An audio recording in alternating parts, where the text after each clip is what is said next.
Bonjour à tous, j'espère que vous allez bien, que vous avez bien passé la journée. Excusez-moi, je transpire un peu parce que j'ai trop marché un peu, vous voyez, sur la forêt, donc pour rentrer chez moi, je transpire un peu. Et je vous en prie, taguez-moi monsieur Bambakani, euh, un des chroniqueurs d'Africa Media. Je ne sais pas si vous pouvez me taguer, monsieur Bambakani, c'est très important ce que je veux dire. Parce que nous sommes dans la sous-région d'Afrique centrale.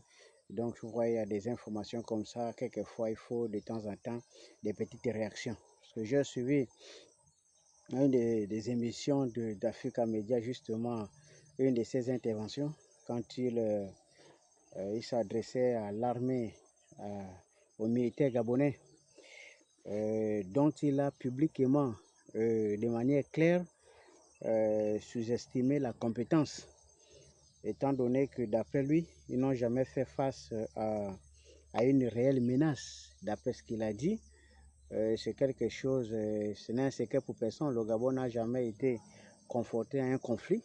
Voilà. Et donc, il se base sur le fait que le Gabon n'a jamais connu de conflit pour déclarer que donc l'armée gabonaise ne représente pas grand-chose. Ok, d'accord, mais je tenais tout de même à dire à monsieur Bambakani que l'armée camerounaise, elle, plutôt, elle est très compétente puisque elle a déjà eu affaire à Boko Haram, qui n'a jusqu'à présent pas été totalement décimé. Et donc, moi, je m'interroge parce que l'armée gabonaise, qui n'a pas de grandes compétences, vient quand même de demander d'aller s'asseoir. Même si c'est vrai que le fond de l'histoire reste à revoir. Ça, c'est notre problème à nous, au niveau du Gabon, d'examiner les conditions de ce coup d'État. Mais au moins, il y a eu un semblant de coup d'État. Ça, c'est pour nous. Mais moi, j'aurais souhaité que M. Bambakani se réfère aux sagesses de chez nous, des Africains. Il dit, avant de balayer chez le voisin, il faut commencer par balayer d'abord chez toi.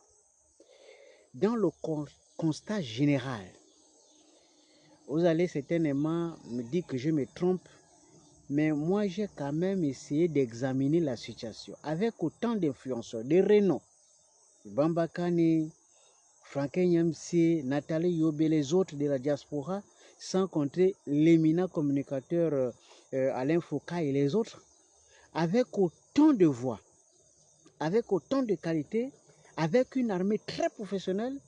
Vous n'arrivez pas à vous débarrasser de quelqu'un de 91 ans qui marche à peine au pouvoir. Vous n'arrivez pas à chasser un président du Sénat qui n'arrive même plus à marcher. Il faut qu'on soulève avec la brouette.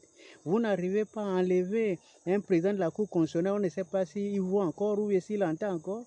Donc, toutes ces personnalités qui vous empoisonnent la vie au Cameroun, vous n'arrivez pas à se débarrasser avec une armée très professionnelle.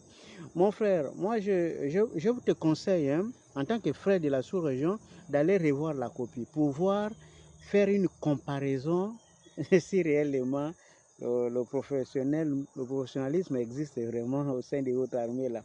Parce qu'une armée professionnelle qui a une éducation réelle, une formation réelle, un président qui n'est plus rien, bon, on remet les choses en ordre. Voilà. Et donc, pour le moment, ce n'est pas le cas. Donc, vous savez, moi, je préfère prendre des exemples des pays comme le Sénégal, parce qu'ils nous ont montré ce qu'il faut faire quand il faut manifester pour réclamer la victoire. Mais nous, on est dans les sous-régions, on a les mêmes problèmes. Ping n'est pas accédé au pouvoir parce qu'on a volé la victoire. Mais quand on n'est pas accédé au pouvoir parce qu'on a volé la victoire, les Camerounais n'ont rien fait, nous aussi on n'a rien fait. Donc il ne faudra pas... Hein, on a comme l'impression, quand vous vous exprimez, on a comme l'impression que vous êtes excellent et nous sommes rien. Alors qu'en réalité, quand on examine la situation, vous n'êtes rien du tout. Voilà. Donc essayons un peu de calmer le jeu pour voir ce qui est faisable. Le plus important aujourd'hui, c'est qu'il faut nous remettre en cause au niveau de la sous-région. Nous avons trop de manquements. Nous sommes tellement en retard par rapport aux autres parties du continent. Donc il est important pour nous de souder nos efforts pour aller de l'avant. L'autocritique doit se faire avec une certaine lucidité. On ne peut pas comparer ce qui n'est pas comparable. On ne peut pas comparer l'armée camerounaise et l'armée gabonaise. Ce n'est pas comparable. Ce n'est pas une armée, ça. Voilà, donc ce n'est pas comparable. On compare des choses qui sont comparables. Si tu me prends la comparaison avec l'armée russe, voilà, ou bien même avec la milice Wagner, on sent de la compétence. On peut pas comparer ça. Mon frère, voilà, faut pas. Chez nous ici, les armées, c'est pareil. Hein? Voilà. Tu ne peux pas me dire que tu vas mettre un bataillon de 200 militaires camerounais venir ici et puis 200 militaires gabonais vont fuir. Hein? Je ne suis pas sûr. À bon entendeur, salut. Dis-moi, tiens.